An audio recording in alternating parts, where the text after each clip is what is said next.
பிந்துசாரா வந்து அரியணைக்கு வராரு. பிந்துசாராவோட இயற்பெயர் வந்து சிம்ஹசேனா. இவரும் தன்னோட தந்தை மாதிரியே வந்து அவரோட அந்த எம்பையரை வந்து விரிவுபடுத்திக்கிட்டே வந்து போகிறாரு. அமிர்தவாதன் அப்படின்னு வந்து இவரை சொல்கிறாங்க.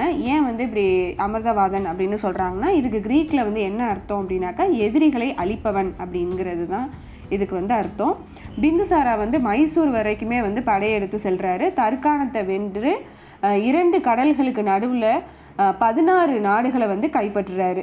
என்னதான் இவர் வந்து 16 நாடுகளை கைப்பற்றினாலும் கிழக்கு பகுதியில் உள்ள கலிங்க நாட்டை மட்டும் இவரால் ஒன்றுமே பண்ண முடியலை. பிந்துசாராவுக்கு வந்து பல மனைவிகள் மூலமாக 101 குழந்தைகள் வந்து இருக்குது. இதில் வந்து சுபாத்ரங்கி அப்படிங்கிற மனைவிக்கு வந்து, அதாவது தர்மா அப்படிங்கிற ஒரு பொருள், சுபாத்ரங்கிங்கிற மனைவிக்கு பிறந்தவர் தான் வந்து அசோகா.